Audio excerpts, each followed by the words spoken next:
G'day everyone. We're going to be working on these industrial bases for Necromunda, and you can also use them for 40k if you like. As you can see, they've got a heat bloom coming underneath as if there's something work is going on underneath. And we're just using this Necromunda base. We're just putting on some typhus corrosion, and that will create the texture for the metals. Now you don't necessarily have to do this. I'm just doing it to give it a little bit more of the sort of grim dark aesthetic of Necromunda, and you'll see me just do that.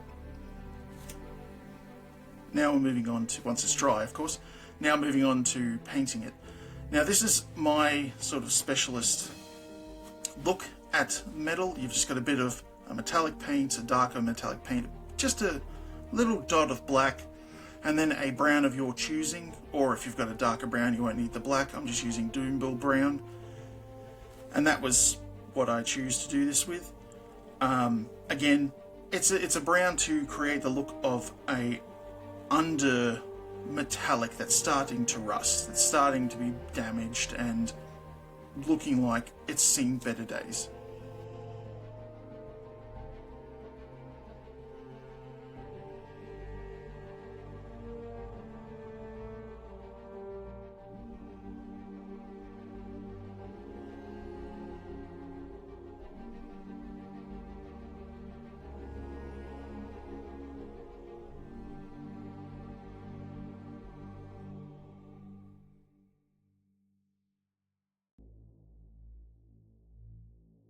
And now we're going to dry brush and stipple on some Fire Dragon Bright. Almost said it wrong then. Fire Dragon Bright. And this is just to add that rust going into it. This will be a little bit lost with some other layers, but it does create that rusty look. And depending on your mileage, you may get a little bit more out of it. Depending on your orange, you may get a bit more like consistency of it, and it'll stand out a bit more. But it looks good for me. Now we're going for the Stormhost Silver. This is the brightest silver I have, and we're doing that to pick up all that metallic texture we've put down with the typhus corrosion, as well as all the edges of all these panels and the screw heads, bolt heads, whatever you like to call them. And yeah, there we go. Looks great, and you can leave it here if you wanted to have a rusty metallic Necromunda sort of design, but we're going to take it further. So we've got this. Now this is Goon's Grime, Dark Mud from AK Interactive, and a bit of thinner, as well as it could have black oil paint in it and all kinds of different oil paints. It's just a total mix of stuff in it. And we're going to put this all over the base and then hit it with a hairdryer just to dry it up. I've got a makeup sponge just to dab it away. And this is just to give it a dark, grimy, a bit of more texture to the base, give it a bit more interest. You can do this with the mini on the base, of course. You just have to, I usually put this on the mini as well as the base, but it's just to be wary if you do have a mini that you don't want to get this on.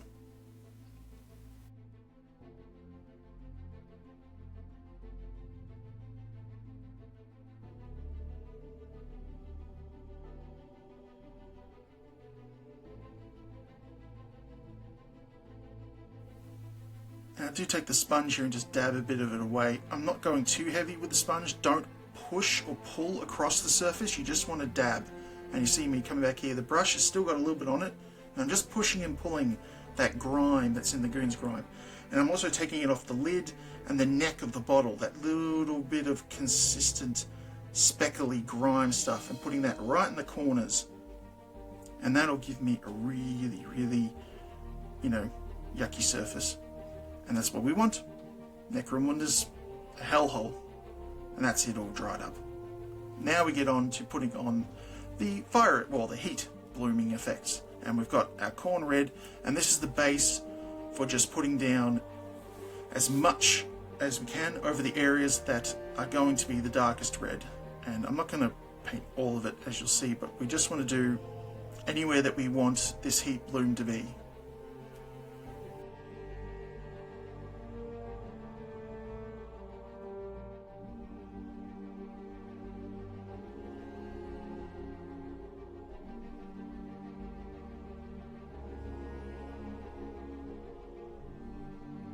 I would say I am going back and forth between all those little vents and everything, as well as between the little slats and panels in these grates. It's just to make sure they're all covered, as you can see. And now we're going to move on to Evil Sun Scarlet, excuse me, and we're going to, again, this on these circular ones, we're going to get it just on the top rim of the circular area. And on the squares, again, we're just going to touch the outside rim of the, well, they're rectangles, not squares, but just touching the outside rim, and let it just spill over a little bit into each area. And if you touch the sides by putting your brush back and forth, we'll clean it up later. We're going to come back in with our Fire Dragon Bright again now. This is to, again, add some more. We're going for less of an area now. Now we're just going for inside the rectangles here, and the vents, we're just going for a smaller area inside those vents. Try to get your brush in between those little vent notches. Again, going up and down. If you touch just the ends, that's fine. In these vents, again, just back and forth. Nothing special.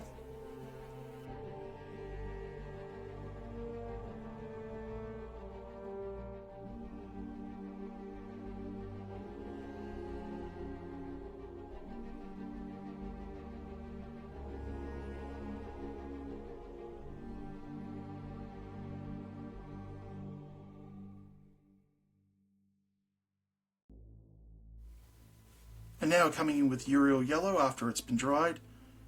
And again, this one we're just going to do the middles. Again, just inside the orange, try to keep it consistent. We're just trying to flick just inside there. With these panels that sort of lean out to the edge, or bleed out to the edge, you can just sort of do the line. But we don't want to take away from that orange because it will be there still.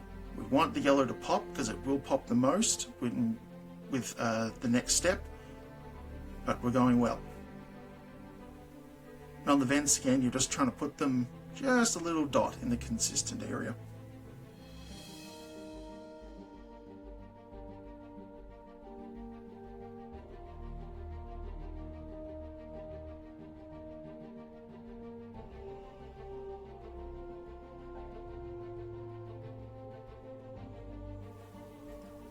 And now that's done, I've got this intensive white from scale 75. I thought I had normal white paint, but I'd run out, so I've had to do a couple of coats of this. And you can see me just dabbing it real quick with my finger there, just in case. I put a bit too much on, but it should be fine. Now we're just looking for a very fine line. You can always go back and just fix it up a bit, like I do at the end, because I do put too much on that first vent. I come back in and I build backwards this time. I go from yellow, orange, and then to Fire Dragon Bright to clean it all up. But as you can see, it's good. And you can see I've cleaned it up. Everything's good. And now we're going to go to just 2 thin coats. I don't know what the black is called off the top of my head, but there it is. And we're going to just give it a dry brush. Just a fairly light one to begin with, and this is just to put in the idea that this steel is below, or whatever the heat bloom is, it's just below us, and there's a little bit of slag or something just drying on top of it, and it's just, there. Now we're getting Lamentis Yellow. This is the glaze. If you've got it or it's still available to buy it, because it always comes in handy. And this one, we're going to get our nice yellow pop, and we're going to start with this. And this is always a nice yellow just to put on these heat blooms. It's just, it gives you can already see it starting to go. And it dries fairly quickly.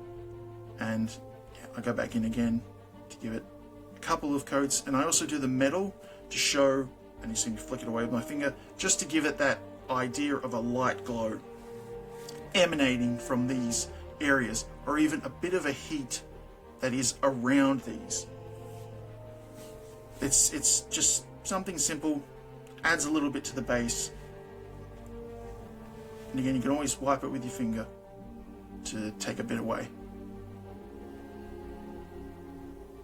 Yeah, Lamenter's Yellow always comes in handy. Now we're using Flesh Tearers and Lamenter's Yellow, and we only want just a little bit of that neat into the Lamenter's Yellow to create a nice orange. And now we've got this orange, we're going to put that on top, and that begins to just begin to take down the, well, as you can see, that yellow pop is still there, but it's bringing down the red and making it look like a heated bit of steel or a metal that is just emanating this consistent heat. And we're doing around everywhere that we put the black, everywhere that we've put our red, our deep, I can't remember the red right now, but wherever we've put the red, we've done it. We're looking good. And we're coming back with just neat Flesh Tearers. You can thin this down with water. I just always do, just to be on the safe side. It's better to do coats. As you can see, there's a bit much there. You can always brush off with your finger. Put some on, bring in some water and spread it out, or even spread it out while you've got it. And you can see me here, I'm just trying to flick it around, move it around, use the least amount on my brush, and then go in and do the heated areas. It's all trial and error. That's why, you know, you can get one of these bases or 3D print something if you've got a 3D printer, and just give it a shot. See how you go. This works on weapons, gunfire, everything you've got. It's a great little technique.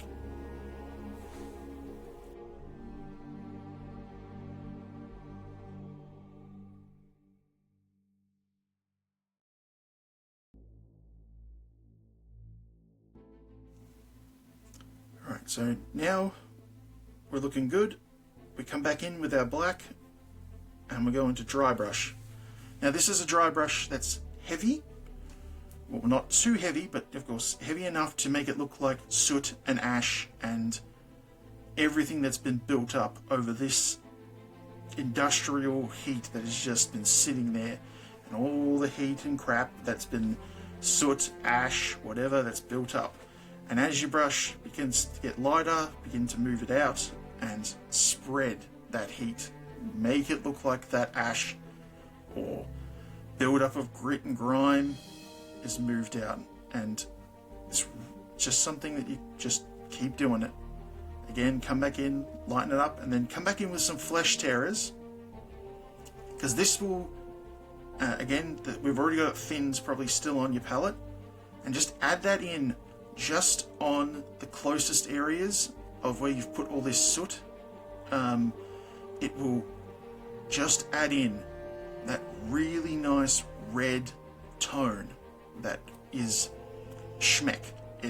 Because then it still has that nice red glow. That heat burn, that heat bloom looks great. And as you can see here at the end here, you've got those, I've done these 3 Necromunda bases. They look great. Thank you very much for watching, and thank you for supporting me in this channel. If you can like, if you can share, that'd be great. Come over and see me on Instagram and TikTok as well. Cheers as always.